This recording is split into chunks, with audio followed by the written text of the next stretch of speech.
Hey Nick, Hey, buddy. did you hear about the new Run the Jewels song they made about tortillas? Run the Jewel song about tortillas, eh? Yeah, well, it's more of a rap, really. Ha ha ha! Good one.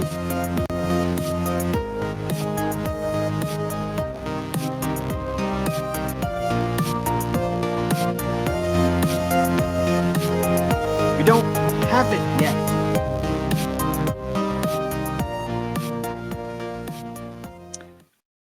Now here's a little story I've got to tell about two Brad brothers. You know so well.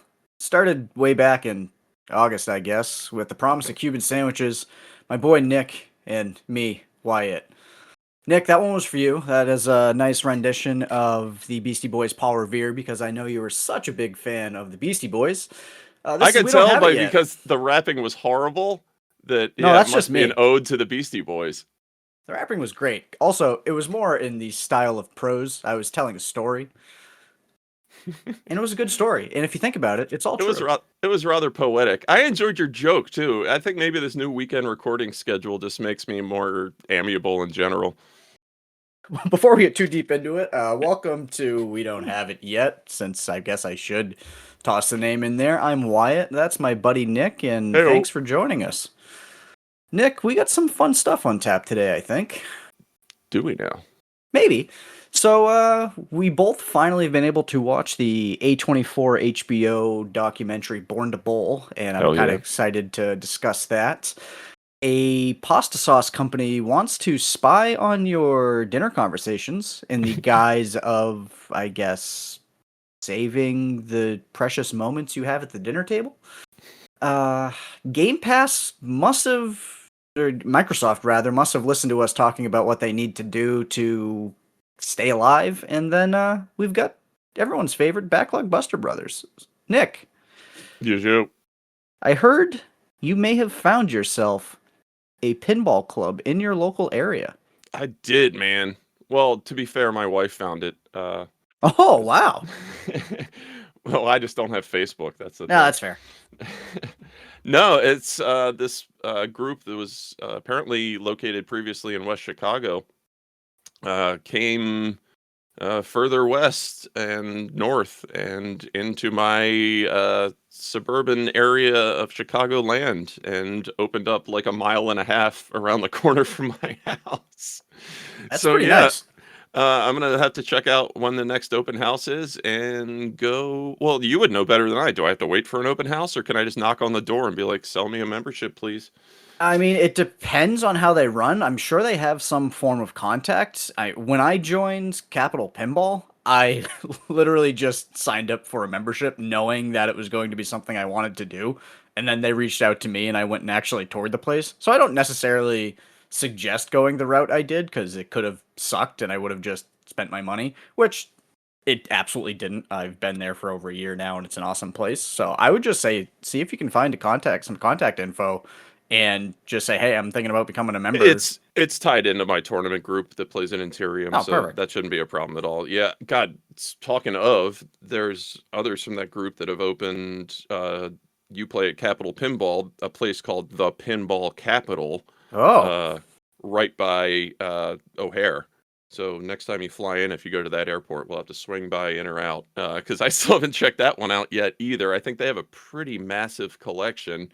And then last Friday, a new place right by me called Life Bar Arcade just had their grand opening. I haven't been over there yet, but they're a you know pay one flat entrance fee, no coin drop, play all day type of place. But with a couple bars, and they're going to be doing live music in there. So that'll be really interesting. Well, my cup runneth over big time. well, I mean, you do live in the pinball capital of the United States, maybe the world at this point. Yep. Well, I think that I, was actually part of the name for the pinball capital, not yeah, just which makes sense. well, not just because this is Chicago, which obviously that's a big part of it, but I think there was some griping in the community that like this is the pinball capital and there's still not a big centralized place with a mega collection.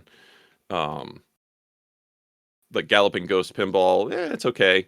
You know, Interium, it's okay. It's pretty good. Logan obviously is a big one here in the area, but I think that was the driving force. But we should have one centralized mega location for pinball enthusiasts. So let's open it and call it the Pinball Capital, or so I would assume. I'm gonna say if that's not the story, might as well stick with it. It It's a should good be, tale. right? Yeah. But have you been playing any pinball lately? No, I've been talking about it. I was gonna say we talk about it quite a bit, but I feel like pretty much since we've started recording this podcast, you really haven't had a chance to play too much. No, that's not true. Because I've been playing still in my more low key monthly. I played it in the March and April ones over at Microphone Brewing, which is a Stern Army location, and because I won the I was at the Pokemon launch party Oh, tournament that's and true. Yeah, I I forgot won the about that. banner, which I still haven't You still received. And don't I was have? supposed to get I was supposed to get a text because Stern hadn't printed it yet. I have to look into that. They're ripping you. I would tell them this. Listen, I would imagine I, I'll just be giving it next month, buddy. I was just say I would just I would reach out to them and let them know that all this emotional stress is given you that you would settle for just a new Stern pinball machine Well, at I this was going to point. take it further than that, actually. You guys keep the banner. I'll just take a job. That caused silence for Wyatt. No? Are you gone? I think I had a quick spike, or Oh, either you okay. did, because it looks like my ping's only 18 milliseconds, so it might have been Maybe you. I did. So I heard. Well, we could cut around this, but Yeah. what did you say that you would take instead? Oh, I said you guys keep the banner. I'll just take a job. Oh yeah, no, I'm surprised you don't have a job there, man. I think if they were just giving them out, that would be nice. It's funny you say that because at the pinball launch party, like all the old head engineers and designer guys were just hanging out drinking. So I mean, if you were that probably would have been the place I was to gonna say that's where you try and network. weave your way in. Yeah.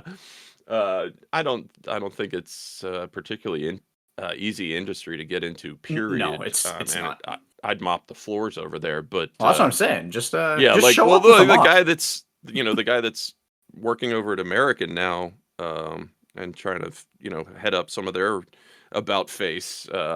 He made the Tony Hawk table from Yep, the ground yep. up to demonstrate himself. Same with the Sonic. I think homebrew is obviously translating into some things recently. So these guys are on a level of passion that I don't even come close to from playing a monthly tournament. I just like pinball. But you have one of the most popular pinball adjacent podcasts between a host that's from New Hampshire and a host that's from Hmm. Chicago. Yeah, there you That's go. that's not nothing. And you almost sort of you played in one New England Pinball League event, right? So that counts. I played an entire season. I played in one final and Oh, then that's right. I'm finished dead sorry. last in the finals and decided that maybe I should take a break Yes. from So competitive now pinball. it's time to go back. Yeah, No, we'll but see. to I round mean, things back, I just want to, yeah, it'll be awesome if I had these resources now than to actually take advantage of them. And they're super close by to the point where I could like be running errands and be like, yeah, let me dip in for a couple games. And that's what I need, Wyatt. yeah, that's what it was a little more convenient when before I moved. Capital Pinball was, I don't know, maybe 10 minutes from me, but it was also Mhm. right down the street from my local grocery store. So I would Yeah, go even grab better. groceries, go hit there for, half an hour, play some games, and then head home. Yeah, so like the bar that just opened yesterday, I'm sitting around at like 12:30 in the afternoon, kind of like, maybe I should go check it out. And then I look, they don't open till 4:30, so it's like, that's no good to me. My kid will be home from school till then. And I can't go to a bar at that point. So having a place like a club to just fill in those small slots of available time, Yep. ideal. So is this another 24/7 type club that do you know That or remains to be seen. I do okay. not know. Um, Yeah, I mean, what I've read online, it's like not so much a pinball like business as a private club, and they are registered as a 501c or whatever it is, Yeah, nonprofit. nonprofit entity. Yeah, So I'll this have to is go in and get the deets, but I'm excited. yeah, you're going to have to let me know how that goes cuz it'd be kind of cool to be able to compare and contrast our experiences with our pinball clubs. Yeah, I mean, it's definitely going to be. I think it's going to be like a low key warehouse type Yeah, spot. that's exactly what mine is. It's tucked back in an industrial area. Like I Yep. know there's a dispensary that I've used right back there, but it's totally in a nothing surrounding it, commercial district or anything. There's like a mega church and a bunch of, industrial business sites. So perfect place for a private pinball club to keep rents down. Yeah, no, that's literally where Capital Pinball is. We're located in former Sprague Electric Factory, which there's like two or Oh, three maybe businesses that are in there now, and it's just a ton of empty space. There's nothing else in the area. So it's just a nice little, we have 2 rooms that are just decked out with pinball machines and not really a whole lot else. nice. Oh, you could say it's If we had that much money, this place would be wall to wall pinball Pinball machines. machines. I lost my Ah, show notes. that's all right because I've got something for you. Oh yeah. Everyone's favorite segment that we don't actually, it's not really a segment. We don't have, any music for it, but what'd you watch this week, Nick? Oh, I gotta make something, right? This is what Nick does on Friday nights. It's not pathetic if you're him. Um, Perfect. Cut. yeah. So yeah, movie night last night, and it was Midge's pick, the missus, and that's not really my wife's name, by the way. We're just scrolling through random stuff, and I don't even know how this came across, but it was obviously in the collection somewhere.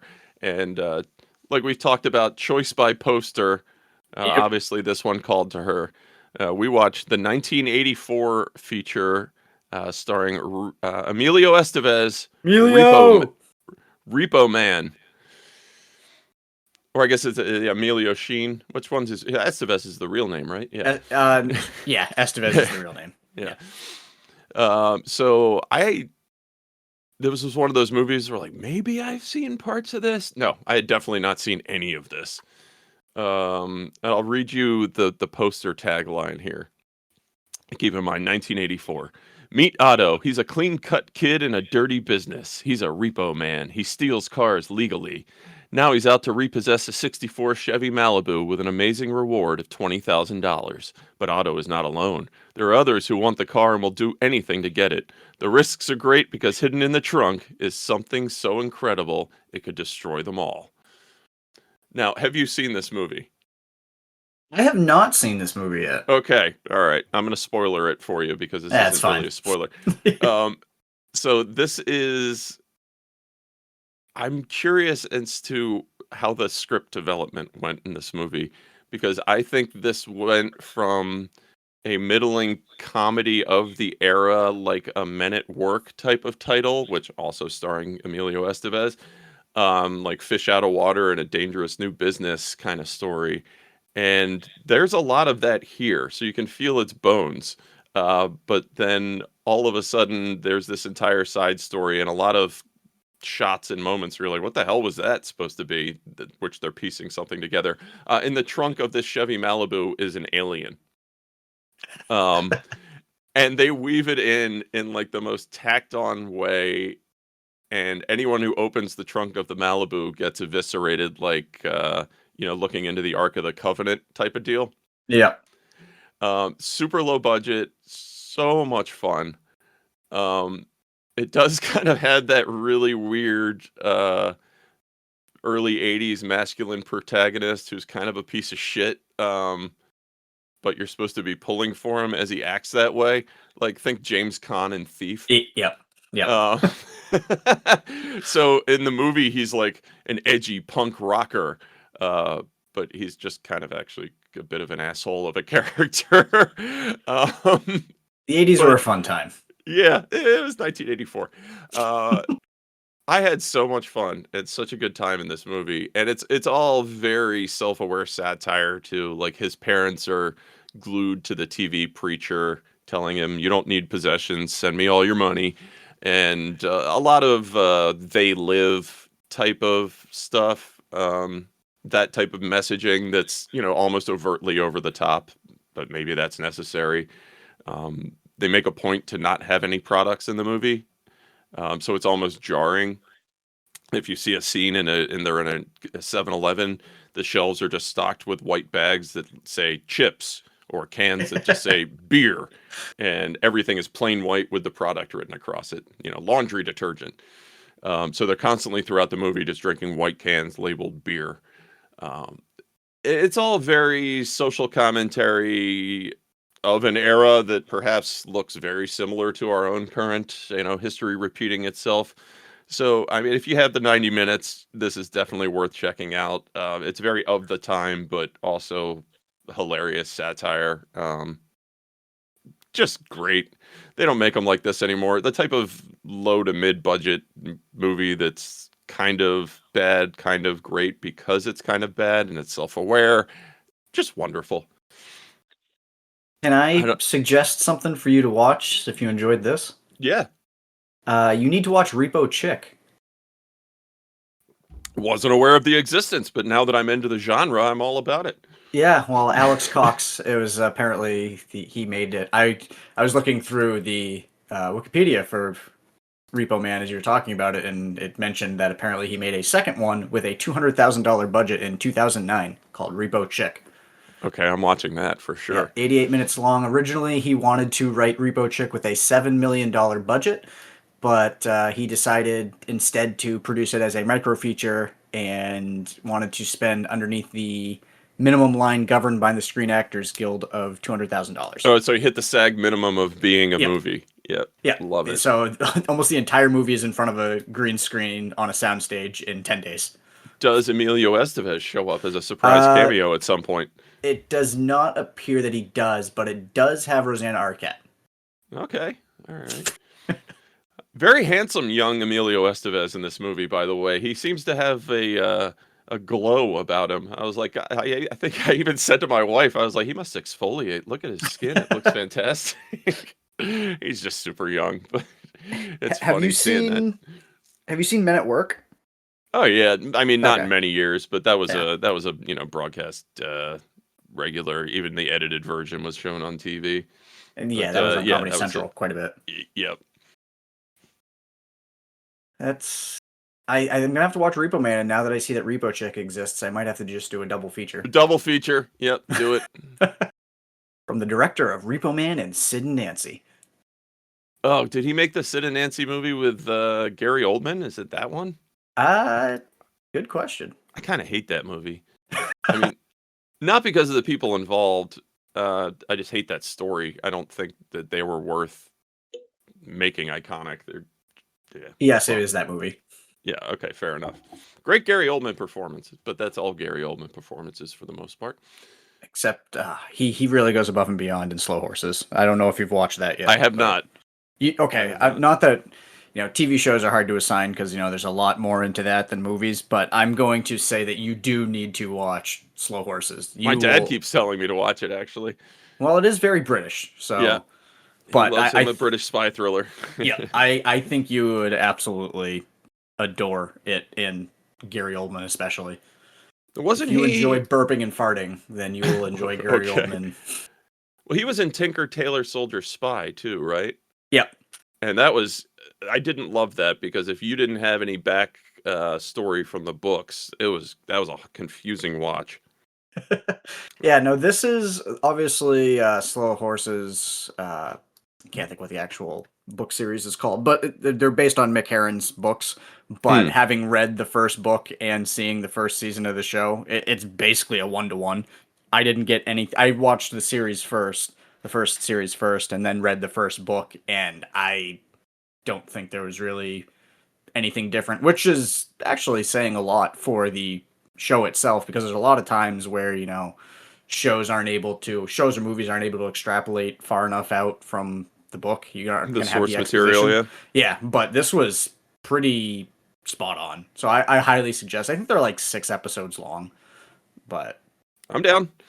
We've They're been very looking for a good. new Sunday night show to start, so I know we probably, yeah, that would definitely be on my list. segue. I lost my show notes, so Well, you're talking about books and series. Note, I'd finally finished Carl book 2, so we'll have to get into number Oh, 3 no way. and come back to that in a couple weeks. But you finished a series that I had previously watched, an HBO documentary or HBO sports documentary, Born to Bowl. I think you watched this week, did you? yeah, I think I pretty much binged the 5 episodes in over 2 days, maybe. They're only 30-minute episodes or so. So it was essentially it was a motion picture made into 5 episodes Oh of yeah, a documentary. extremely bingeable. Yeah, it so essentially the entirety of this is following 5 professional bowlers, PBA bowlers. I think it's 5. Hmm. And it goes through the PBA season. It follows them throughout the 4 months of the major tournaments and seeing the highs and lows of what it's like to be a professional bowler. And if it sounds boring, I assure you it's not. I don't know. A Bowling is good just a document backdrop. Yeah, Yeah, a good documentarian can make anything seem compelling. fun Yeah. and this really was. I know when you told me that you were watching this originally, I told you you needed to watch the documentary Now, which was the Bill Hader and Fred Armisen series, making fun of different documentaries where It- they made one based on bowling, yeah. and Starring having now everybody's watched both favorite of of this them. show, Tim Yeah, Robinson. Tim Robinson, yep, and Michael C. Hall of Dexter fame. Hmm.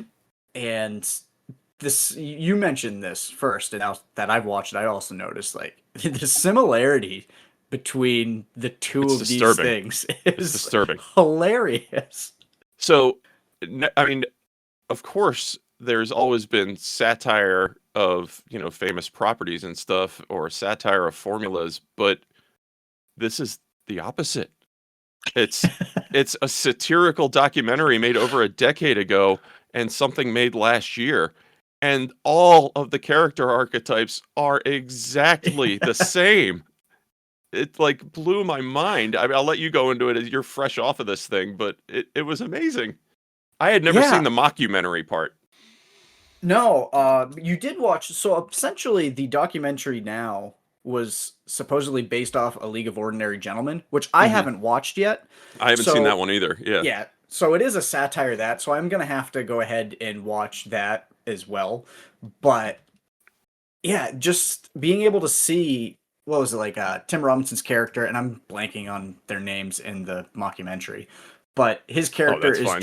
just like Simo or mixed with Pete Weber. Just Oh, a I mean, very it's clearly supposed to be Pete Weber, but yeah, you well, could definitely 100%. apply it. Yeah. But yeah, applying it forward, looking at the Board and the Bowl documentary, like you see his character there with Anthony Simonson. You see Michael C. Hall's character, who's a very just boring, like I bowl and I'm great at bowling, and this is The all I do. Well, he's like the most milk toast white Yes, guy, Utah Mormon, yeah, drinks milk with his dinner kind of guy. Like, yeah, just as and boring as possible. I think they that's made it EJ makes, Tackett. yeah, it really like makes a joke that if he wins this tournament, his wife's gonna let him paint the house brown because Yeah, he just finds the white way too bright and overwhelming. but it's seeing these guys go, and the coolest and maybe worst thing about being a professional bowler is that, and you pointed this out before I had started watching it, is these guys don't have any of their stuff paid for when it comes to travel. They have to pay for their own flights or rental cars or vehicles. They have to pay for their own hotels, lodging, places to stay. They So a lot of did these guys stay together. Yeah, they did. They touch on that at the beginning and then at the end of the show as well. And it was a little confusing because of the events that they cover. And they're like, oh, Kyle Troop didn't money in any of them. So he's walking away at the end of the season only having his lodging and travel covered. So I think sponsors might pick that up, but the That would PBA make certainly sense. doesn't. The Yes. Yeah, and PBA then there certainly was doesn't. there was a big thing at the end of the PBA might not even have a home anymore for Right. Yeah. television shows. So at that point, there goes all the prize money. So what's going to happen to these majors if they're not on TV? And it was a very compelling watch. I guess it Yeah, because the I Fox Sports deal after a decade was expiring, and yep, so no TV deal, no ad revenue, no ad no revenue, prize no money. prize money, no prize money, no league, um, and it's wild.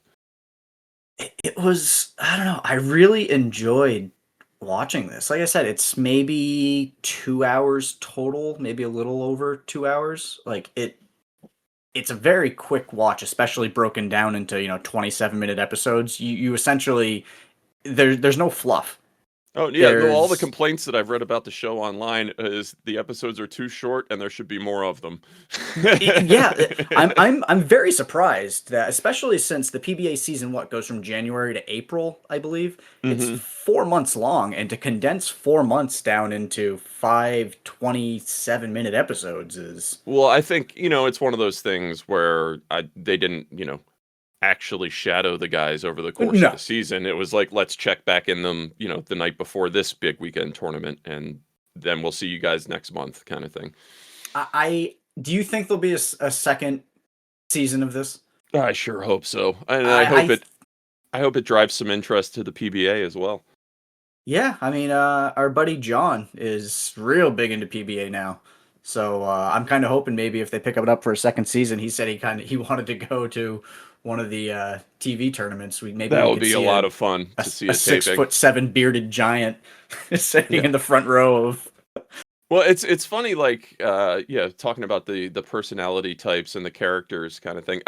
I thought that so that guy Simo that's in the show, Yep, who can be a bit of a, he's a hothead. yeah, but I thought he was more of the, because they go into his backstory, so he's like more the Bobby Moynihan character, like raised by the bowling alley and Hmm. literally has nothing besides bowling in his life right now because his parents had passed away and all that stuff. So they kind of give him he's got the sympathetic everyman quality to him, but I'm glad they show the other side as well Oh yeah, because It- I don't appreciate some of his tantrums. But yeah, the EJ Tackett guy, like, he's not gonna.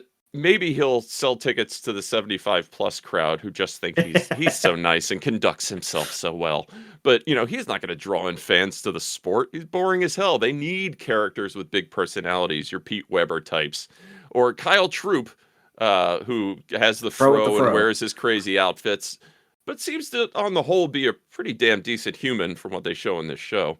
I love his dad, Guppy. Guppy.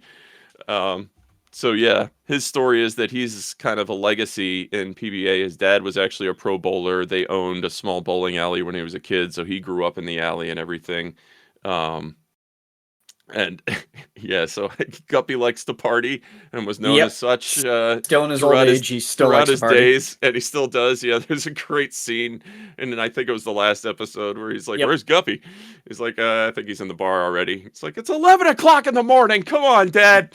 I don't He's care if like, someone wanted to buy you a yeah, drink. yeah. He's like, "Well, you wanted to buy me a drink. What am I supposed to do?" Which a lot of that, I think, well, obviously Kyle's letting There's his some emotion history get out. there. There's Yeah, some history there that's probably quite unpleasant, I'm sure, but it does play out very well for reality television.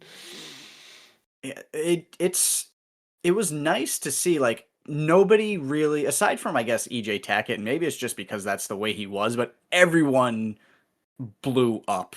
Like there was a lot of emotion on display from all five of them, from Kyle Troop, Anthony Simonson, EJ Oh, I mean, Tackett, Cameron yeah, Crowe, and Jason Belmonte. Like big, all of them yeah, had their little temper tantrums. big balls, small men. Yeah, Yeah. yeah. The Belmo Australian guy who is fancies himself the Jordan of the sport kind of thing. One, that dude has some demons in his closet. I can tell you for sure, or Oh yeah. skeletons, whatever you want to say. But he's obviously still completely insecure that he's playing mind games with some non-ranked rookie guy. There's like, "Well, I got to step off, and you're gonna I have gotta to get wait my and throw new your ball. shot because I have to go get another ball." Like, he's obviously effing with him, and dude, if that's what you have to do to stay on top, who's going to enjoy you?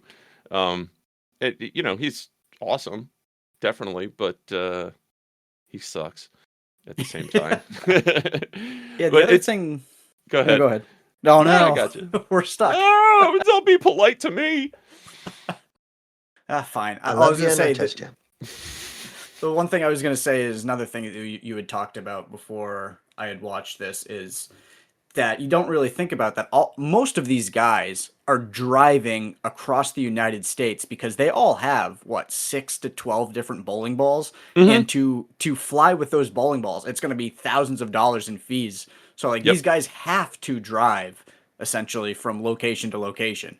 Which, thinking about it, it's surprising, aside from the fact that it seems like PBA doesn't really do a whole lot for the bowlers themselves, but obviously the PBA is trailering all this production equipment, all this stuff from place to place. Like, why couldn't they just centralize, Well, because all the they're not. bowlers? They're not. Fox are, or were. Oh, I guess it's not PBA, it's Fox that's doing it. Yeah, I was gonna say maybe the sponsors, I would So, imagine, would have like equipment trailers that yeah, come out before more the or less events to that. sit in Like, the parking lot. you'd think somebody would pick Be able up to drive these guys, yeah, balls across the country so for they could them. just fly instead Yeah. of, having to drive from, Indiana to Las Vegas. But I guess But it's one way to see the country, I well, suppose. that kind of really actually ties in really well to what I was going to say is the show actually does a great job explaining some of the finer points because people might just look at it as bowling, that's dumb. But the reason they have to have up to 12 balls is because you have to adjust between every Yep. single location and lane. You have to make adjustments because it's not just that the lanes are different in their oil patterns, but they're often in competition. They might have 3 different oil patterns that they have to compete against throughout the course of the tournament, kind of thing, and that's specifically done to make it harder for you. Because yeah, most of these guys could probably just go to, your John and Jane basic bowling alley and be Once they rolling learn the consistent. patterns, Yeah. they're in. Yeah. Yeah. Because, these are professional bowlers. There's a reason why they are where they are. And Well, and yeah, I and think I said it is it what's blows the my difference? mind Yeah. like looking at these PBA averages and it's like, well, could I do this? These guys are only holding like, some of them are as low as like the high 180s, 190s in their average for the season. It's like, yeah, you could do better than that on a consistent basis at your local Yeah. Fairlanes AMF center because you know it backwards and front, but you have to travel and go to a completely new place every time and be like, oh, the ball that I was throwing that was a perfect strike every time doesn't work anymore. I Respect I bowlers, damn it. I want more of this show. It was Yeah, just, I so don't bad. know. It was a tease Just almost. yeah. Yeah. Well, it had to They're be though, in the sense that because they leave you with they don't have a sports TV deal to go forward with, and so looking it up now, the season starts this weekend. Well, I Um, believe right at the end of the last episode, there was a quick card that said that they did get a new TV deal. I'm not sure with who, but it's split. So is I'm it? on the PBA website right now. The Tournament of Champions is this Sunday. Well, it'll this episode will be out by the time it happens. It's the 26th. It will be on the CW. So I don't know if that's good that they got a network affiliate or not because it's the CW. But and then the rest of the season will be on CBS Sports Network and Paramount Plus. Yeah, yeah, I'm looking at it now. Yeah, that's I mean, at least they got something. Oh, look, yeah, the page. I recognize a few of the guys on this page, but yeah, it was interesting seeing it, and none of aside from EJ Tackett, who essentially just ran the board. He had an amazing season from what we saw. Mm-hmm. Like everyone else that they followed did fairly subpar. Simo made it, I believe, to one final and dropped it. And I think Tackett won 3 and lost one in the final. And Belmonte, like Kyle Cameron Troop didn't Crowe, qualify for any finals, but yeah, no, my boy Jesper Svensson, the yep, tattooed Swede, he ends up winning the tournament in the last episode. yeah, Kyle Troop's best buddy. He's the final seed going into the Tournament of Champions tomorrow. I was looking at that too, Is so he? I'm pulling for him. Yeah, he's only holding like a 187 average or something, Shoo, so I'm pulling he'll for him step it up. any given Sunday, baby. Yeah, so we don't need to spend a ton more time on this, but the other thing that I thought was interesting because I don't know anything. I don't and didn't know anything about the PBA and how these things are run. No, neither did I. But It's super interesting, and I used yeah, to bowl a so lot. yeah. So essentially, every tournament starts with several days before where these guys are just showing up at the alley and they're just playing games, stacking pins, to get seating and stuff. And it's only, what is it, 8 people, I think, make it to what they call like the show, Well, what which, it seemed like they were framing how the tournament was running around how the TV taping schedule wanted to yes, be set up. And I know that Simo kind of gets really pissed off at one point because he has to bowl the same night after yeah. he's already bowled all day because they want to do a taping. Yeah, so at least that one. I guess, maybe I don't know fully, but so there's the Saturday night show, which I think it's like 5 through 8 in finishing bowls the night that they just finished bowling, and whoever wins that is the fifth seed in the actual, like, I guess, finals Right. on Sunday. And yeah, there was one moment where Simo is bowling that Saturday night, and he was just absolutely killing it. And apparently, in his experience, anytime that he's been bowling on the Saturday, I think, or whatever, I believe, there's usually a commercial break after 5.5 frames. So he's like, okay, I got through 5.5 frames. He was getting ready to just relax for a few minutes. And the production people are like, keep bowling, keep Yep, going. we're And coming it back. just, Yeah, you got to yep, throw again. just to see, like, and that just shows you just how mental, like, the sport is, because he fell apart as soon as that happened. Like, he just completely fell apart, Well, and I that's think what he ended up, separates the yeah, champions is you the, got to be able to keep your mental game in all situations. That's what pro sports is, man. which is wild because he's won quite a few PBA events. So it's not like this guy's just a bottom feeder that couldn't do it, but he just couldn't do it, I Yeah, I guess. should correct something. So I had watched the first episode and said I don't know if Kyle Troop was who popularized the two-handed throw, but Yeah, it no, was it the wasn't. Australian Belmo Yep. guy is definitely the reason that's become a thing throughout bowling.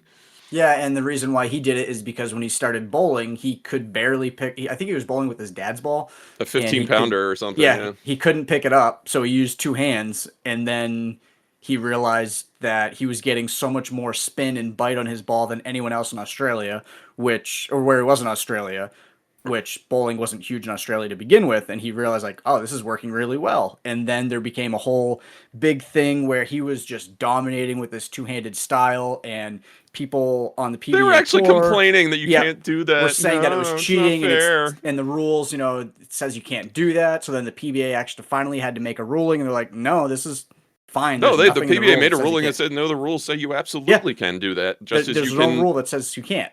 you can swing it in between your legs and just Yep. roll it down the center of the lane if you want to. Yeah, I think 4 out of the 5 guys, and correct me if I'm wrong, I think 4 out of the 5 guys that were followed in this documentary bowled two-handed. Yeah, I mean it makes sense.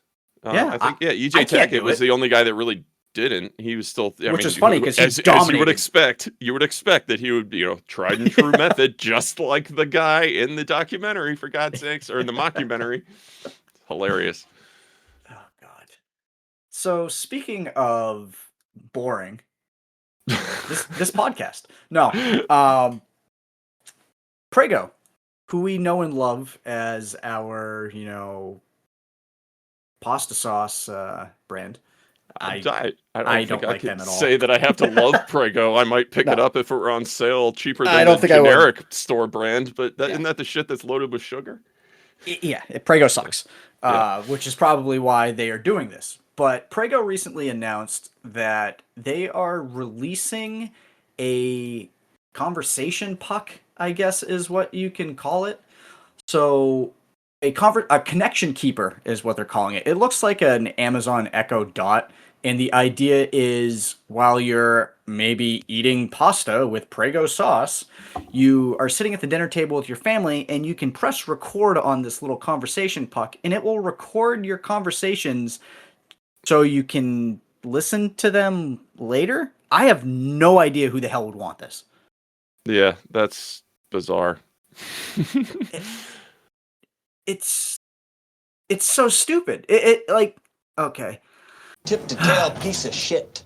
Yes. So the idea is they've partnered with a nonprofit organization called StoryCorps, and they want to record conversations of everyday Americans, which already I ask why.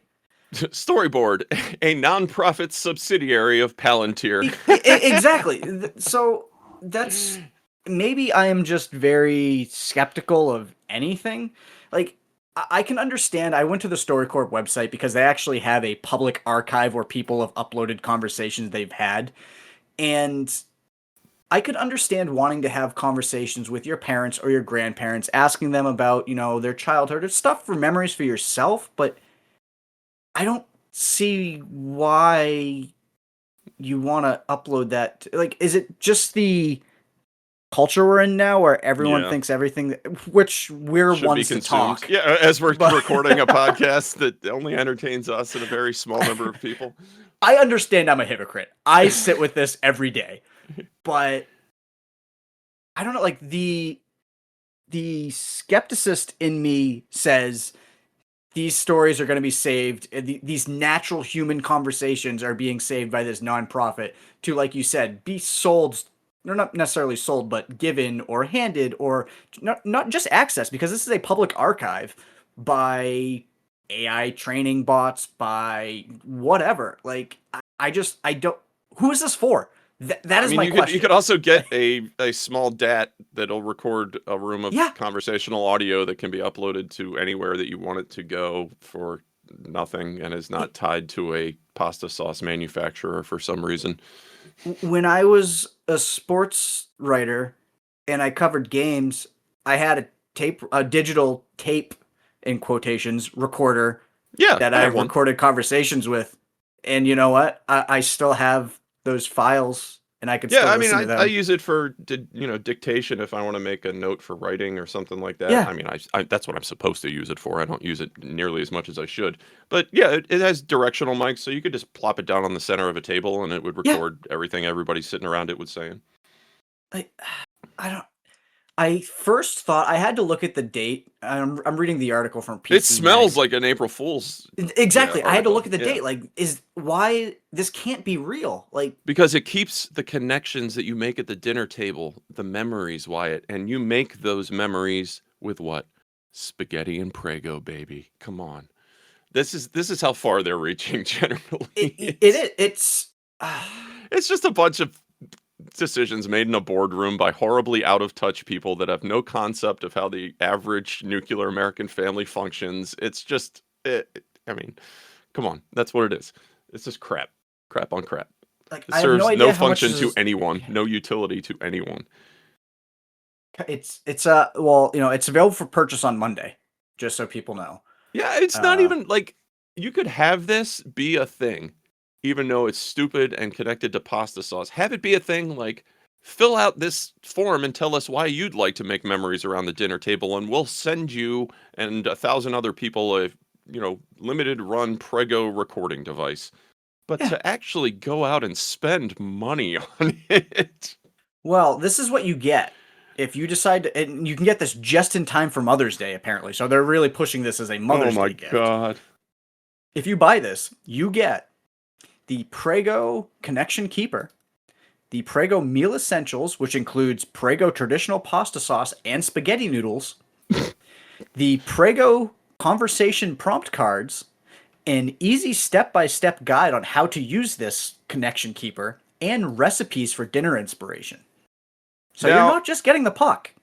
yeah, this all sounds like a very dystopian 1950s future. You can like hear the infomercial lady reading that copy of what you get. Mm-hmm. Um, is And this thing more. is it connected to the internet? I No. So guess. I've actually just So read it says, that's pretty cool that yeah, it's not. simple enough for anyone. So essentially, this is like the tape recorder we're talking about. Yeah, so it's Simple it's enough for hard to anyone put to on the use. tinfoil hat if they're gonna keep it Eh, local. No Wi-Fi, Bluetooth, cloud storage, or AI. Just press the recording button to activate when ready. Is it just writing So to a micro SD or something that you then yes, it eject? writes to a Yeah. 16 gigabyte micro SD, which you Yeah. can then take and upload to the public archive, or Yeah, pull the so you know files and put what? them on your computer. I'm gonna go ahead and give Prego a this can be a fun thing, stupid marketing ploy. We're sitting here talking about them, aren't we? And we've said Prego how many times in the last 2 minutes? Well, I'm trying to hope that we can pick up a sponsorship here. Maybe they got us. I think we shit talked to the sauce earlier, but you know what? If they're taking that small step where it's not just an obvious data slurp, I'm willing to give them more of the benefit of the doubt. Yeah, I mean, I guess I should have, because I read the article, which I didn't skim the headline. I read the article Hmm. and then went to the actual page. Like, this wasn't spelled out in the article. I still think it's stupid. Well, there's no doubt about that. But But yes, if it's not automatically stealing any of your information, that's a little bit better. So this is on the mom and dad to let these people steal your information, The which Alexa you in the kitchen's already doing that anyway. oh yeah. Yeah. Exactly. That's the thing is how many people have multiple smart devices that are already that Amazon and that Google that, Always listening. yeah. Yeah. I mean, hell, we all have these microphones in our pockets. I don't care what you think. Like your Oh phone yeah, is we do, but recording what we're I saying and sure as sending hell it places. I don't have any service turned on that's always listening and Oh, I know. only wakes up with the wake word is said. Yeah, Yeah. but I don't want Then you how does it always know when the wake listening. word's coming? Yeah, I do not want you always listening. I don't know. I still think this is a stupid thing. Like, I don't know. I guess I'm gonna save my final judgment to see what the price of this is. If this was, let's say, $20, sure, maybe it's a cute thing to get mom for Mother's Day to record your toddler's conversations at the dinner table, I guess. But anything more than $20 and Well, just everybody in on the planet now has one of these small rectangles that they keep on their yeah, person at all times. exactly. That's great at recording audio and video. Exactly. But like I said, or if you want to keep it offline, you can get a cheap tape recorder. So, I mean, this works as a marketing push and a giftable marketing push for Mother's Day, and it'll go away immediately after that. I see what they're doing. We're sitting here talking about it. Mission achieved, Prego, and whoever your mega food court owners are. It's probably who knows? There's 3 companies in the world at this point, so it's probably Amazon. What can you do? We could talk about it, and I guess Prego, go send Nick and I one of these.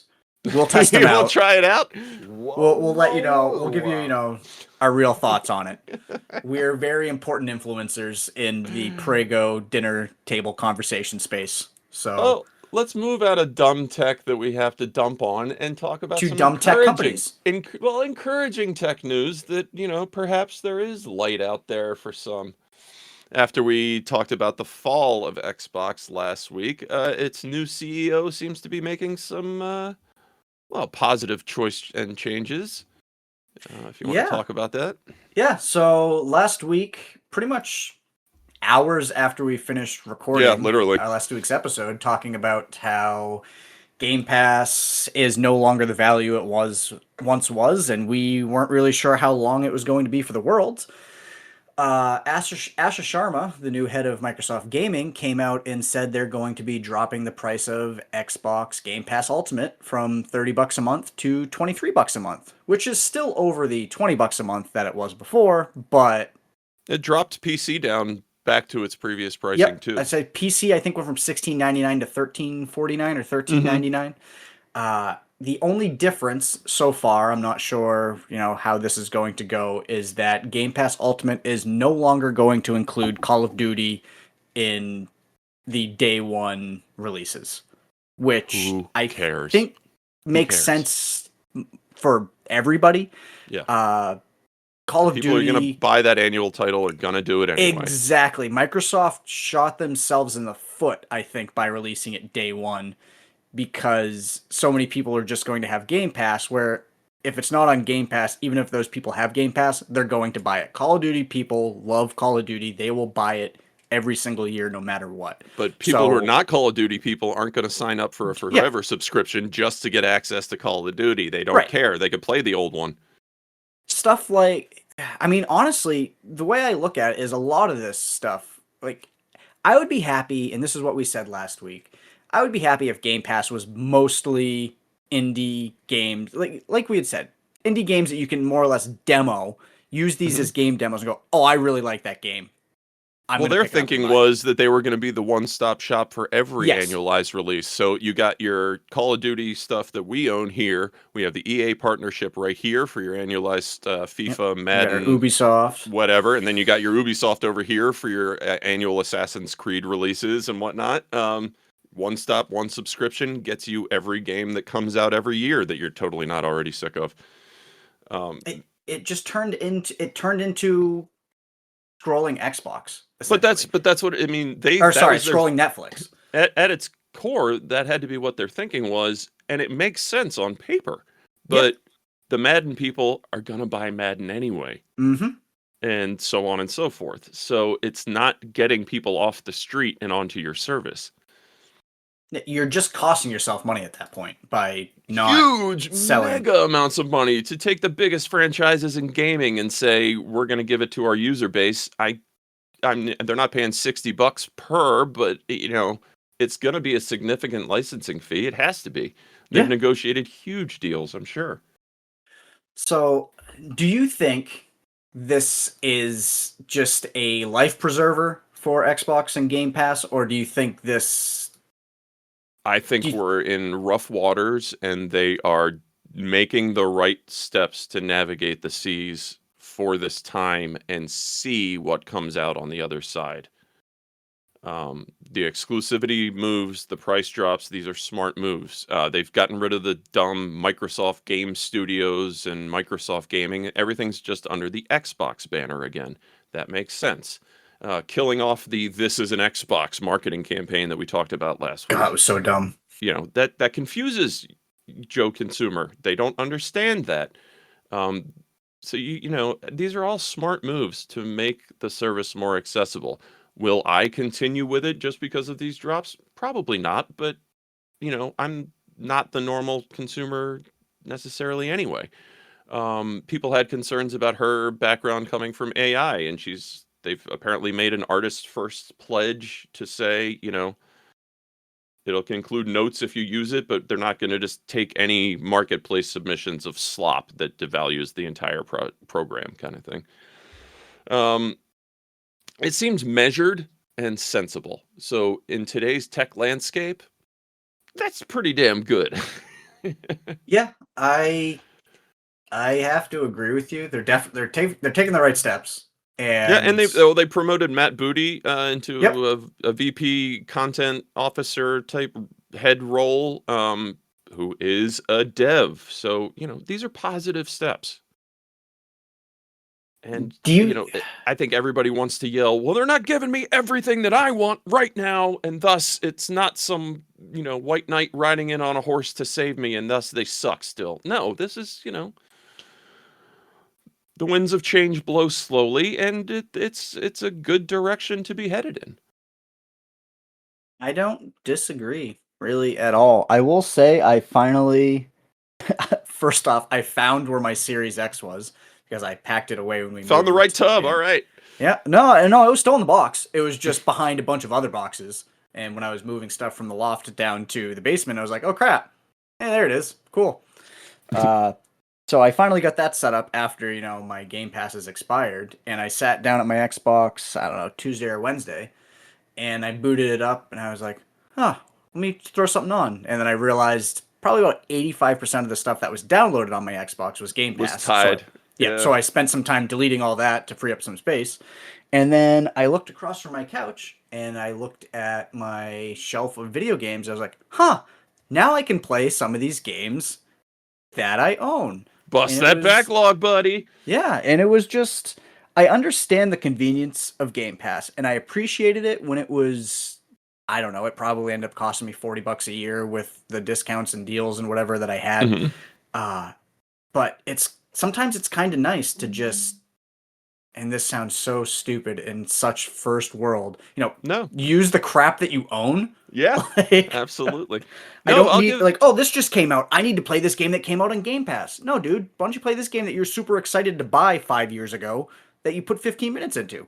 Yeah, Xbox has really fumbled the bag this gen with having very capable, good hardware, and just the lack of direction, and they didn't want to support it as much. But what's wonderful about Microsoft, outside of the Game Pass landscape, and I'm not, Microsoft has a hell of a lot of problems, but in the Xbox world, the backwards compatibility support has always been a fantastic thing. I love that entire program. They said they're done with it. They've done all they're going to do, but there's considerable support. So a guy like me who, likes emulating, but I can just throw that 360 game into my current Xbox, and chances are it's going to work, or the original Xbox titles for that matter. And not only that, a lot of games from the Xbox One generation have current gen upgrades in their ecosystem for free. They're not Yes, nickel that's and diming you on the current gen upgrade for an additional $10, or Nintendo, who will resell you the title all over again for an additional 60 or whatever. Like, I can go pull an Xbox One title off the shelf and play its upgraded version that highlights the Xbox hardware and can play, higher frame rate, upscaled resolution, all that stuff with a free patch, and I'm not missing anything in the experience. And now I've bought those games for pennies on the dollar from a library sale, and I have them forever in their best version. It's win-win.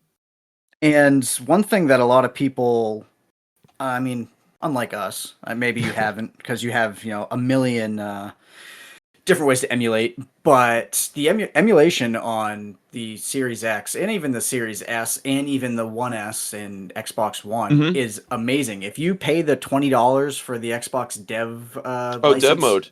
yep, Yeah. and you put it in Dev mode, like, I've played so much stuff, and it runs flawlessly. But what a perfect compromise with what I guess they consider or call prosumers. So, all right, we're not going to just give you an open-ended box that you can do whatever you want with and brick it by accidentally following the wrong YouTube video or whatever. But if you want access, you can pay, I think it's $15 or $20 one-time Yeah, fee, and you will unlock it into dev mode forever. And then, do what you want. that's your problem to do as you want with. That's a good compromise to my mind.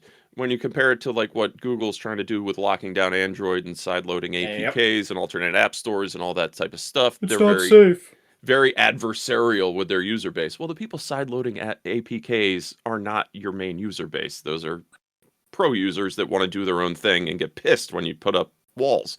So it's very consumer friendly, and I appreciate that. You can't treat these giant monolith businesses sometimes as a monolith because, down here over in this division, there are people doing cool stuff that is good. Yeah, so I'm done filleting Microsoft. Yeah. No, say it. What you just said goes back to what you and I were talking about right before we started recording. Is that everyone sees black? Like these days, almost everyone sees black and white. Yep. You're either One or a good zero, or you're good guy or a bad. bad guy. Are you for me or And are you against me? Do I hate you or are you on my team? and we've both obviously clearly talked crap about Xbox multiple times. I mean, we have for I think Steam. Probably not Steam. Steam's probably the most consumer friendly, but Valve PlayStation. rule, but Yeah. But things have nuance. People especially have nuance and are flawed inherently. So, yeah, let's look at all this stuff, with an open mind. And I'm not going to say we called it and they're going down. Well, that's the way it was looking. But yeah, take some positive steps. Good for you. And here, let's highlight some of the neat stuff you are doing. Speaking of neat things that people aren't doing, or rather, not neat things that people have done. Good transition, Wyatt. So I've been getting back into running lately, and by lately I mean this past week and a half. I hurt my leg back in June or July. You said you were of last sweaty year. this morning. Is that why? No, I was just getting out of bed, dude. Oh. I'm really out of shape. Yeah, last June or July, I hurt my calf playing baseball, and it never really healed. And I did PT, did some exercises, let it rest over the winter, and I'm now trying to get back at it, realizing just how bad my cardio has gotten over the last, 8 months, which it's funny how that happens. The older you get, the quicker you lose it. But anyway. Shit, partner. Yeah. So I went for a quick run this morning and got back home and went and sat out on my nice back deck, and it was probably, I don't know, 8 o'clock, 7:30, 8 o'clock this morning I get back, and I'm just taking in the birds, and all of a sudden the next door neighbor is just using his friggin' leaf blower. And normally I don't really care. Like, there's a lot of people that are super, like, I will kill anyone if I hear a leaf blower anytime. Mm-hmm. And I'm usually pretty good at just, I don't know, zoning out, tuning out sounds that bother me. I worked years as a 911 dispatcher. I'm used to like being able to focus on the noises I need to and blocking out the noises I don't. But there was just something about it being so early, and it was a beautiful morning this morning, and Yeah, just they're sitting on quite my aggressive. yeah, I live and around a lot of elderly people, so they all have landscaping companies that mow their lawns and do their thing. So I'm pretty used to it at this point, you know. And it's funny you bring this up because there was someone complaining recently, and the guy was like, "Well, I don't know what to do. Like, I have X amount of places to hit and one crew, and I need to get out there and start doing it." So it's one of those unfortunate things. But when it's your neighbor themselves doing it, like, yeah, maybe show a little more couth would be the word, I guess. I mean, yeah, if it was 10, 11, noon, Yeah.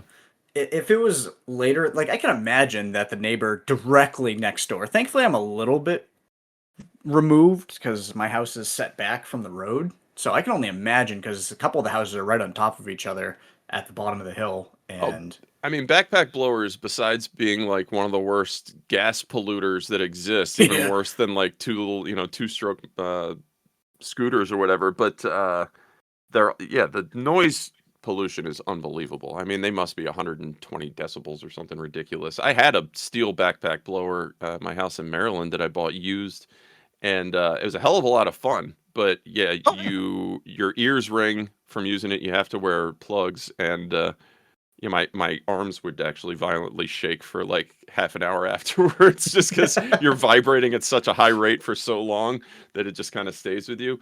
But yeah, it's one of those things. Like, where do you think the cutoff should be? 9? Is 9 a.m. acceptable? yeah. For me, yeah, You're I'd say awake. You're yeah. awake, so it's not like you're like, shut up, I'm hungover. No, yeah. Uh, I mean, I'm up at 6 usually yeah, anyway, so it's not really. but It was more just the juxtaposition of we moved out into the country, yeah, the birds are into the chirping, the sun's yeah, coming up, you got something hot in your hand, and you're starting your day, and yeah, yeah. that sucks. So I mean, it is what it is, and yeah, but I mean, like between let's say 9 and 7, I don't care. Hmm. Like, I mean, I live out in the woods. People are Let's shooting call those guns all yeah day. business operating hours. Yeah, but just something about that guy. I'm sure he's a great guy. I haven't met him yet, but he's my chump of the week. And you are my chump of the week. Chump. Nick, Well, you know what time it is now, Mr. it's Wyatt. time for you to go pee. It's everybody's favorite time. It's bathroom break for Nick and get more coffee. Be right back. So join up. Do your part. There's a long war ahead. And we need you.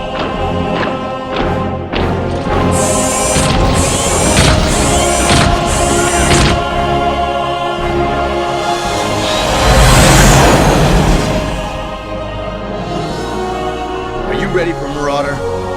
Join the mobile infantry and see if you've got what it takes to be a citizen.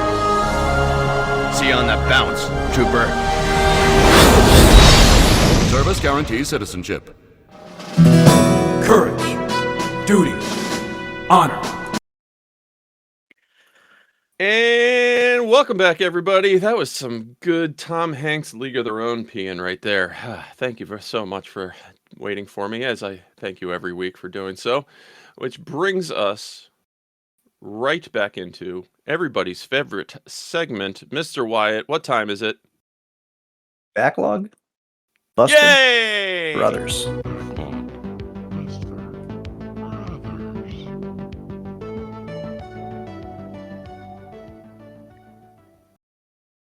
So this week, I had a game, and Mr. Wyatt watched a movie in keeping with the April theme this month of space. And I want to start with you because I have a lot to say about the game I played, but I imagine you do too because you were there. So It was? let's. I totally forgot that. Let's start it off with Mr. Wyatt. You watched the 2007 Danny Boyle and Alex Garland written film Sunshine. Yes, I assume you watched it anyway. Yeah, I watched it last night actually. Nice. I would not have added it there if I did not watch it. I would have ignored it and we would have just moved on to you. Fair enough. So yeah, it's a 2007 movie, as you said. Alex Garland, Danny Boyle, stars Cillian Murphy. Serious Gosh, cast of heavy hitters. Chris Pine, not Chris Pine. Chris Evans. Who the heck else? Rose Byrne, Rose Byrne. Yeah, a lot of very well-known actors, and I think a lot of Benedict them. Wong, who's very famous now. Yep. Benedict Wong, Michelle Yeoh. Michelle Yeoh, Cliff Curtis, who's in everything and is wonderful in everything. And yeah, it's a fairly small cast, which was great. It was focused very much on. It was a very character driven story. Essentially, the idea is the sun is burning out, and this group of astronauts has been sent as the last hope to restart the sun by sending, I believe, nuclear fission bomb into the sun to create a mini Big Bang, which would then bring the Reignite the sun star. back and save humanity. I really enjoyed this up until probably 25 minutes left in the movie. And I think that I came in with a front warning when I assigned it to you that the ending was the controversy here. And I can see why it is. So like I said, the entirety, the first, hour and 20 minutes is a very character driven, plot of these people trying to make it to the sun to launch this bomb. And you see towards the beginning that, they're not sure if they're going to have enough oxygen to make it back to Earth, but they think, they may be able to do it with the way things are going. There was a mission that was sent out before them that disappeared, and no one knows what happened to them. And they ended it's kind up of borrowing finding... from like Event Horizon and movies like Yes. that, where it's like, this is the second try. Nobody knows what happened to the first team.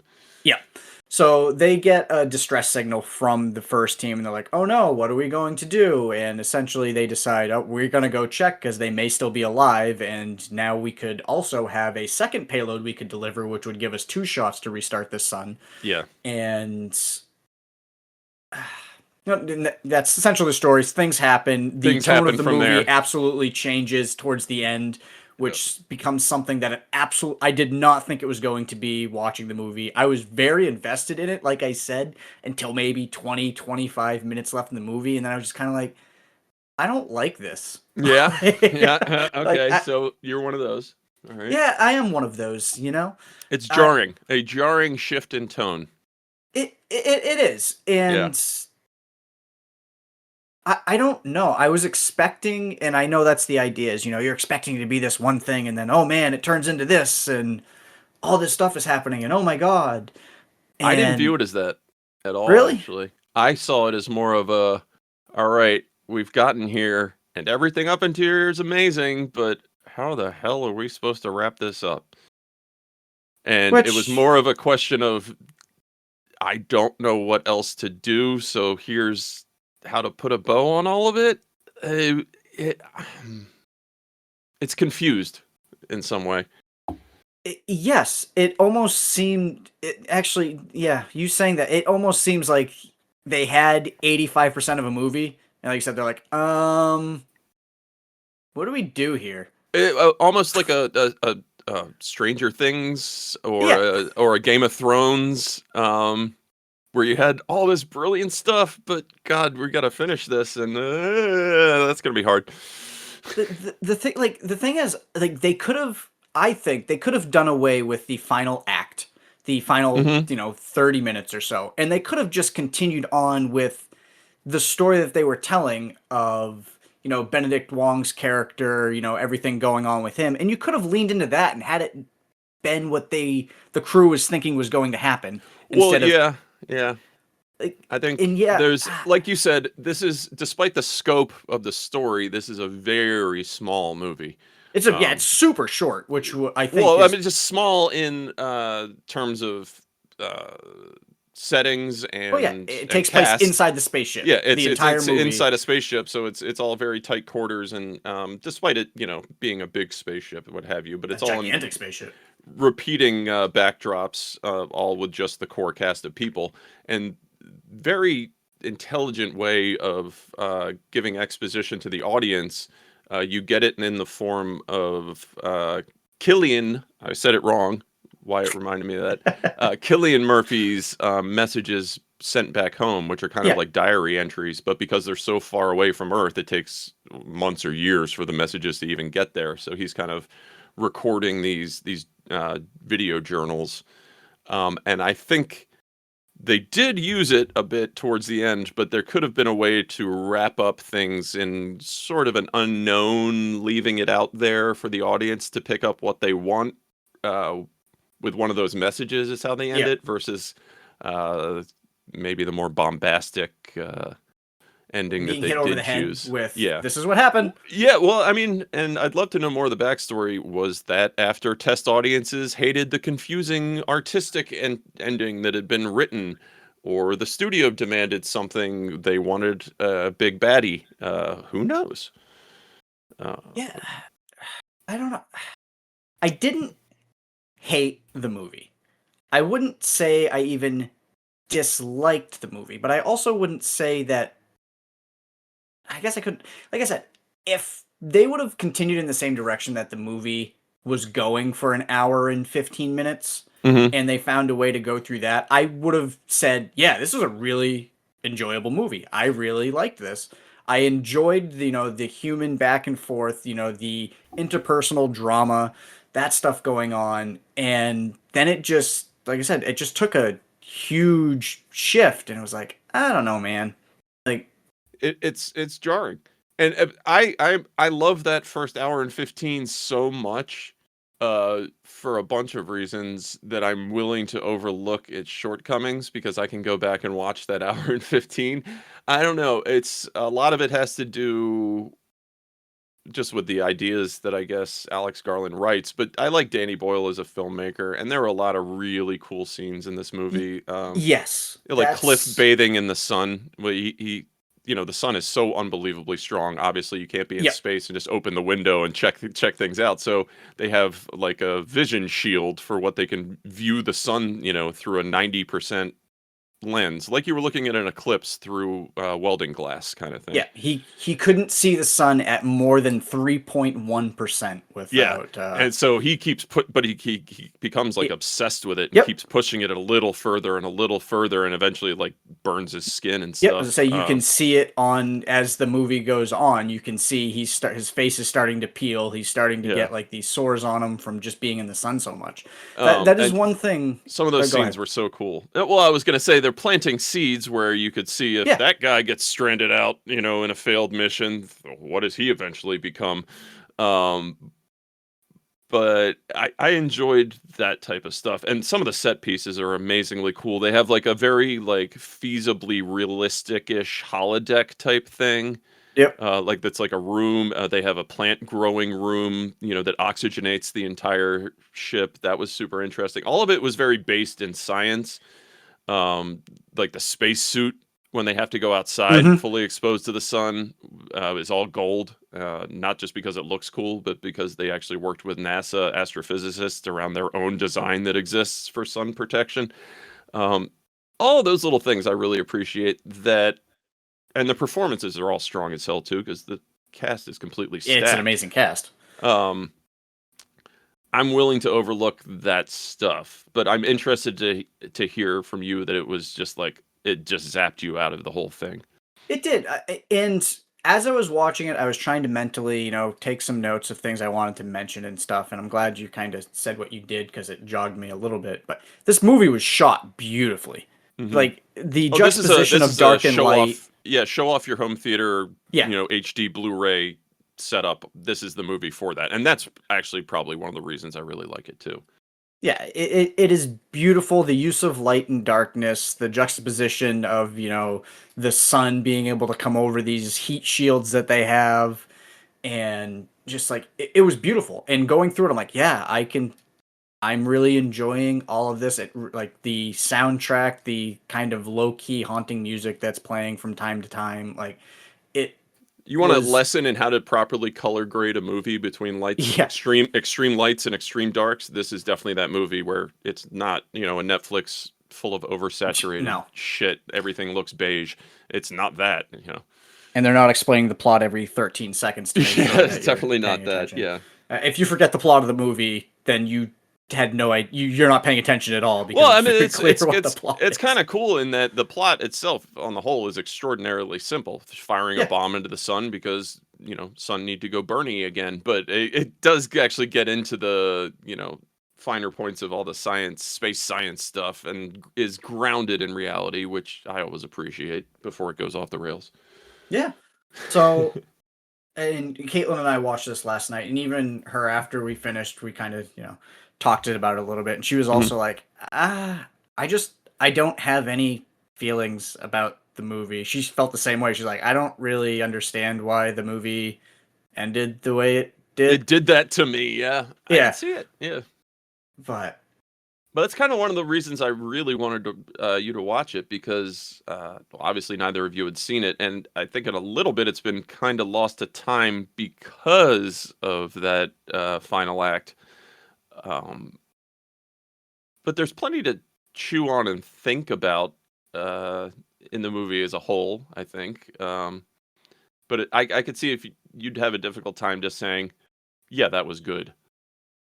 yeah, I don't know. I'm just gonna keep talking myself in circles with it, but it just, I don't know. Maybe I'd have to watch it again, knowing what's going to happen, and maybe I could. Well, I don't need to tell you, I'm sure, but this, like in all Alex Garland's writing, has a ton of subtext to it. Oh, kind of absolutely. thing.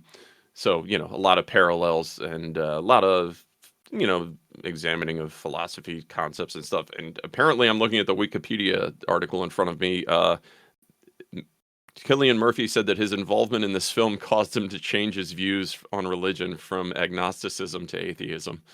Good work, science. He worked with a physicist named Brian Cox, who praised Murphy's performance as a great portrayal of a physicist. So there you go, learning about advanced physics. Yeah, I mean, it was very rooted in the science, and I did appreciate that. It didn't seem like it was this fantastical movie that's just making you suspend all belief in everything to get it. I really like movies that are like, The Martian, or like what we were just talking with Project Hail Mary, that live in the genre of our universe. Well, yeah, let's just call it plausible sci-fi. Yeah. They exist within the constraints of reality and are not, having dogfights in outer space kind of thing. Right. Yeah. It's not Star Wars. Yeah. So that's interesting. I'm glad you were able to say, like, I appreciated being able to see it. Yeah. I will say that. If anybody out there wants to watch it, I say go for it, and I'd love to hear your thoughts on it, or have seen it. Please let me know if Tell me I'm an idiot. Well, no, maybe it completely took you out of it, or maybe Wyatt's right. Or you're allowed to assign your own opinions to things, and they can mean what they mean to you, and not everyone has to agree. Nick, it's black and white. It's right and wrong. There's no nuance here. It's either a good movie or it's a bad movie. Oh, dear. Anyway, speaking of good and bad, we played RV There Yet. Yeah, we did. And so I want to talk about this so much. Yep. And a good day to you, sir. Prime protagonist of RV There Yet. Mr. Walter Soapcheck. So, RV There Yet is an assignment, online puzzle co-op walking simulator game. RV simulator. Yep. Basically, you all play the same character, which is a man in kind of like a sunglasses and a fishing vest, who you all try and drive this RV through different terrain and obstacles, and you have to use physics puzzles and whatnot to get the RV down the road, and plenty of hilarity ensues along the way. But a big part of the game is actually drinking beer and smoking cigarettes, because if you blow heaters, you get a stamina boost so you can run and move faster. And if you drink beer, you get a boost to your strength. And it's just like real life. Yeah, just like real life. So I had an absolute ball playing this the other night with you and Ian after our marathon session, and we've really only scratched at the surface of this game. I'll let you go in deeper, but that's probably the hardest I've laughed in a good few months, too. I mean, this game is hilarious and stupid in all the best ways. Yeah. So we played Marathon for probably a couple Good 3 hours, hours, I'd say, yeah. 2 or 3 hours, and decided that you and I said, we need to play this game for assignment for the podcast. And thankfully, Ian had picked it up, I think, the same day. He's like, yeah, I'll play with you guys. Oh, it's So, just like, we're up anyway. Might as well yeah. keep gaming. So Yeah. I didn't go to bed until about 2 a.m., Yep. which is later than I've gone to bed in a long time, especially staying up playing video games. And I could have probably pulled an all-nighter Yep. if we were all into it and we were all able to and we weren't adults with adult responsibilities. Well, I'm actually kind of thankful that I got session booted in the middle of the game and then looked down at the clock and went, yeah, I should probably just call this. So the game starts off with you at a campsite and you need to go home. You finished camping for a weekend or whatever, and like Nick said, you have to navigate through the woods because That's what it is. It's the trip home. Yeah. Yeah, the route that you took out there apparently had a rock collapse, so you're not able to just hop onto Route 65. You need to go through the woods and find your way back to the highway to get home. And not only do you have to drive this RV, which is a manual transmission RV, so you need to use your clutch to shift gears. Your character is also too small to really see over the steering wheel. Mm-hmm. So you can't really see what you're doing. So the idea is you're essentially crawling along, trying to avoid rocks and whatnot, coming across these different either rock obstacles or going across a suspension bridge. And usually you'll have at least one of the people that are riding in the RV with you hop out of the RV and try to navigate you. Like, oh, turn left, turn right. You're driving along, you've just triggered a rock slide, or, that's happened. A landslide happens in front of you, or you're traveling along and all of a sudden you reach an embankment full of rocks that you have to put down wooden planks to try and get across and winch yourself. Or all of a sudden, like you said, a suspension bridge that's going to be a little hairy to get across. All those fun types of situations. And this is one of those games that it gives you nothing. Mm-hmm. You start the game and you basically look around and you go, oh, there's an RV. All right, well, let's hop in this and figure it out. Well, to be fair, you do start with 3 cigarettes. Yes, true. And so we first hopped in, we started driving around, and Nick picked up a hammer and just threw it into the RV. And apparently, I picked up a hammer and started swinging it everywhere on the RV. Right. And then I think I went outside and couldn't do with anything, so I just chucked it back in without putting it back on the tool rack. Yeah, and this isn't a $60 AAA game. Like, it is purposefully made to be kind of wonky. That's part of the fun. Over the top physics, all that Yes. sort of thing. Yeah. So if you don't put stuff back in the RV, if you don't put it on a shelf, if you don't hang it back up on the wall, it will just fall out of the RV. It's loose. And yeah. So we didn't realize until we got to, I think it was like the first checkpoint, and we found the owner's manual because the RV comes with an owner's manual, and it's like, oh, you need to use the hammer to repair damage on your vehicle. So I was like, oh, cool. Gather scrap metal and use the hammer to repair the damage on your vehicle, or you can use the drill to change wheels or do stuff. But get motor oil to fix the motor if something going wrong with that. Yeah, I had left the hammer considerably further back on the trail because I just chucked it back through the door of the RV. So Nick says to Ian and I, he's like, oh, I'm gonna go find the hammer. I'm gonna double back along the trail. Yeah. And this is when we realized at this point that there's proximity-based chat in this game. Yeah. The further Nick gets away, the quieter he's getting, and then eventually we just can't hear him anymore. All of a sudden, no one's responding to me anymore. So then I tell Ian, I'm like, okay, I'm gonna go double back, and I can start hearing Nick being like, I can't find you guys. Where are you? I'm lost in the woods. So eventually I find Nick. We don't find the hammer, so we get to a point where it's like, all right, we need to restart the game, I think, because this is we should mention that, like, through just navigating our great RVing, I guess. We're missing a wall and a roof on the RV at Yeah, this there's point. nothing left. Yeah. Because I think I just ran right into a rock at one point. Got it. Yeah. So we realized that there's a walkie-talkie. So if you go wander off somewhere, you can take the walkie-talkie with you and you can continue talking to the people in the RV, which would have been helpful for us to know the first time around. We also ran into a very angry bear. Yeah. We got poisoned and killed by snakes. Yep. We fell off. I think Ian and I both fell off a suspension bridge and died. It was fun to see that when I fell down the suspension bridge, and I guess I wasn't technically dead because as I was laying at the bottom of this ravine, I could still take drags of my cigarette.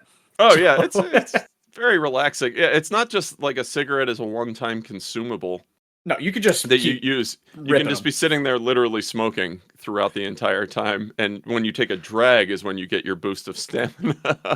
But the details in the game are hilarious because the cigarette actually burns down. So your guy starts like holding it between his thumb and his middle finger just to get that last butt and flick it out. And it's hilarious. I don't remember what it was that you guys were doing, and I was like, screw this, I need a butt. I'm getting a beer out of the back and just like sitting there drinking beers and throwing empties at you guys while you're doing something. It's organized chaos. I want more people. How many people can play? It's up to 4. Okay. So we're hoping that either Joe can hop on with us, or hey, if a listener wants to play, reach out to us, and if we're playing, hell, we'll play with you. Yeah, I mean it's controlled chaos. It's hilarious. Yes, essentially it's not really a sandbox game, but it's like a sandbox style physics based game that's just absolutely stupid and ridiculous. God, I can't remember. You can find cassette tapes and put them in the radio. And one of the ones I found, I cannot remember what it was for the life of me because it was like 1:30 in the morning at this point. But I remember we were just laughing our asses off. Oh, you found some sort of like AM radio Tony Robbins self-help that's what it tape. was. Yeah. But I know the way that we're describing it maybe isn't selling it perfectly, but if you just go check out the trailer Watch for the it, trailer, you'll get it. Yeah. It's a game that you will absolutely love playing with your friends. If you like just screwing around with stuff and figuring out puzzles, like I'm sure we made it 5% of the way that we were going to go because we kept screwing things up. Barely scratched the surface. But the fun is along the way in screwing things up and being stupid. So and then role playing and deciding, hey, I'm gonna go take out the grill and we're gonna cook some burgers. Let's eat some burgers. Yep. It's so dumb. And I did notice, I don't know when they announced it. It was very recently. Currently, the game's only on PC, Steam, and I guess it's coming to this ties back into what we were talking about earlier. It's actually coming to Game Pass next month. Funny. I'm not sure if it's going to it. be. Yeah, I'm not sure if it's going to be crossplay or not. Probably not with a game that's this low budget, I guess is how I would describe it. But yeah, if you do still have Game Pass and you have friends with Game Pass, this is a game you'll have to play once it pops up because. And that's one murder that had a happy ending. Sorry. That was like was it you that it was either you or Ian, because apparently you can also pick up your friends and throw them. And I think it was it you? I just tossed you over the top of the RV. Me. That was after I had run the RV off the side of the suspension bridge, but we were winched to a tree on the other side, so it just sat there hanging sideways over a giant chasm that dumped both of you out the side of the RV. Yeah, that's but what it was. I was buckled into the driver's seat, so it was all good. God, that shit is hilarious.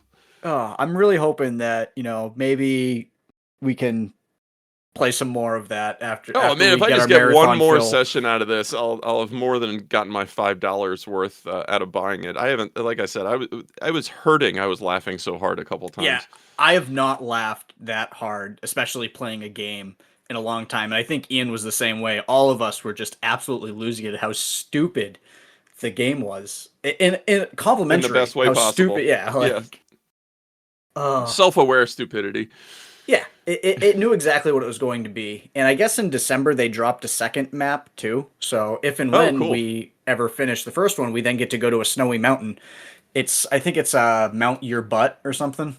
I would imagine that there's going to be an abominable snowman in there somewhere or something similar to replace the bear. Get a Oh, Bigfoot.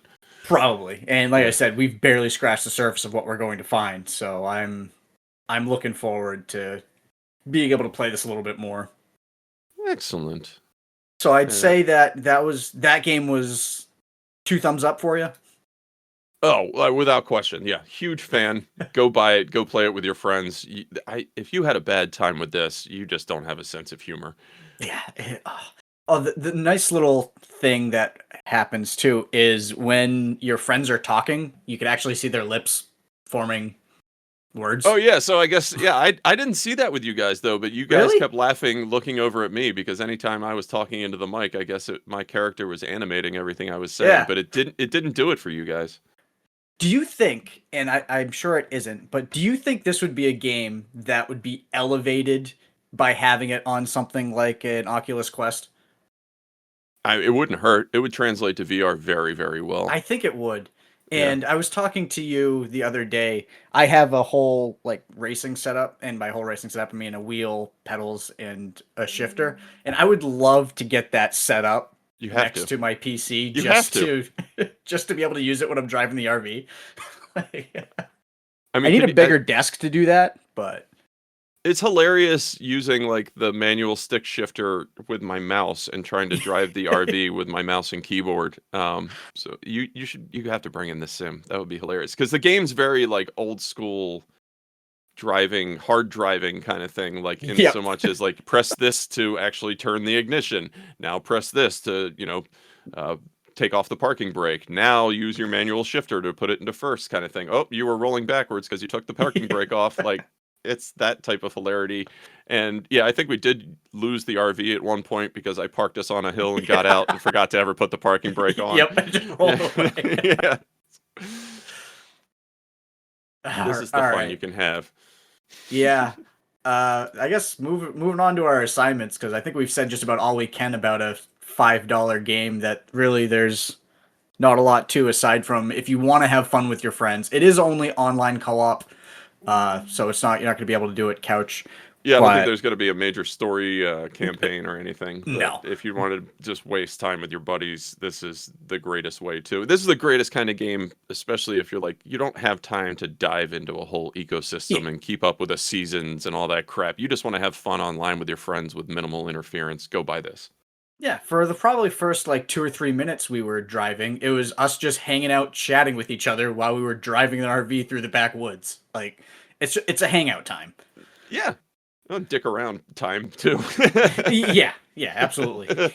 Throwing a hammer out of the door and having to go get lost in the woods. Oh, the last thing I will mention that I thought was pretty cool is both you and I drove the RV through a lake, and when you are underwater, your voice also changes to sound like That was so muffled and- cool. Yeah, like the audio in the game is so much better than it should be for a game that cheap. Yeah, killer audio design. All right, Nick, let's get Assignments? to our assignments. And even though now that I'm looking at it, RV there, it doesn't really fit our April theme of space, but we're gonna go with it because screw it. You launched me into space when you yeeted my guy It's true. across I the did map. pretty much yeet you to the moon. So I owe you a movie this week, and I think you're gonna owe me a Shoot. game. Yeah. So this is loosely space related, and I think that's probably the best for us because that's the way we half-ass things. We don't have it yet. We're figuring it out, and we'll make it work. So, are you a Beavis and Butthead fan? I certainly was when I was 13, and actually, funnily, just kind of rediscovered it maybe 4 or 5 months ago, watching some of the new episodes, and I especially love the old Beavis and Butthead. Yep. They're wonderful. So, have you seen the 2022 movie Beavis and Butthead Do the Universe? No, I forgot that existed. Actually, I can picture it was like a Paramount Plus movie or something, right? Yes, I believe it was. Yeah, I forgot that was a thing. I know All I right. never saw Well, that means that you are going to be watching Beavis and Butthead Do the Universe. it. Oh, the wife will be thrilled. So the idea is, let me give you the quick synopsis. Blasting off on a NASA space mission in 1998, mischievous best pals Beavis and Butthead time travel to the year 2022 as the NSA and US government try to track them down. The clueless teens do their best to adjust to modern life. I love it. No, that's yeah, very on theme for this month, and I look forward to it. There's nothing not to like for me here. I mean, God's sakes, I'm a child of Beavis and Butthead. That was gonna ruin our generation, Wyatt, or at least Yeah, it mine. was. Frog baseball was Oh God, yeah, yeah, was. that was a panic inducer. Everywhere there was a rumor that local kids have been doing it on our baseball fields. No, they haven't. No, they haven't. Yeah, local kids have been using, just like nowadays, local kids have been using litter boxes in the bathrooms. So my argument was, if they're going out and spending the time to catch a toad to then go with baseball, they're probably, that's good trouble. They're out getting their knees dirty. I'm into this, and I owe you something that is going to be similarly in the vein of space, and I landed on a bit of a classic that I think you've never played, and that is the 90s point-and-click adventure title from masters of the genre, LucasArts, The Dig. Have you ever played this?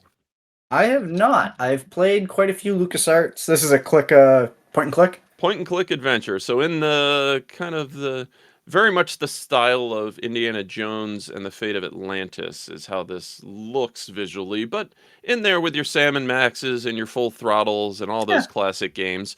Kind of looks like Monkey Island too. Yeah, this one's a little more serious than your standard LucasArts fare. That was very tongue-in-cheek, wink at the camera type humor. This one is more of a kind of a traditional sci-fi mystery plot. And you should be able to get through it in about a weekend at the most, probably. But you might have to look a few things up, and no shame from me if you do, because it's a 90s LucasArts adventure, and sometimes there are parts that are just kind of broken. So feel free to walk through away and play it in dad mode, but should be a lot of fun story and puzzles to grab onto. Yeah, I'm looking forward to this. The last time I played a point and click, I think was, oh gosh, Grim Fandango. Oh. No, of course, I shouldn't be saying anything until I have the words in my head. Gosh, it was one that came out on Switch and probably PC 6 or 7 years ago. And Telltale were kind of the evolution of that kind of genre, but there's not a whole lot of your classic Day of the Tentacle style, which this Thimbleweed is. Park. Oh, right. I remember that coming out. Oh, I'll have to check that one out. Yeah, if you haven't played that, that one's a lot of fun too. Well, this actually ties in really well to something that we talk about all the time, which is the kind of how graphical fidelity isn't the most important thing anymore, and this is a very how you can achieve maximum atmospheric presentation with minimal graphical power kind of thing. The presentation and world building in this game is fantastic, viewed through a pixelated lens, and it's just a lesson in storytelling. So I don't remember any type of super jarring tonal shift endings in this game that'll make you feel the same way as you did about Sunshine. So I look forward to your thoughts. All right, that's gonna be cool. I'll probably get a chance to play it a little bit this weekend. So that's the nice thing about us recording on weekends is I could probably just hop right into something pretty quick. Go explore your homework on the couch because you don't have to go back to work. Oh God, that's so nice. So Nick, do you have anything else to say before we decide to cut this off for the weekend? I love everybody out there. Please keep listening. Subscribe on your local service if you haven't. Leave a comment. Tell your friends. Tell your grandma. And we love you very much. We do love you very much. Have a great week, everyone. Bye-bye.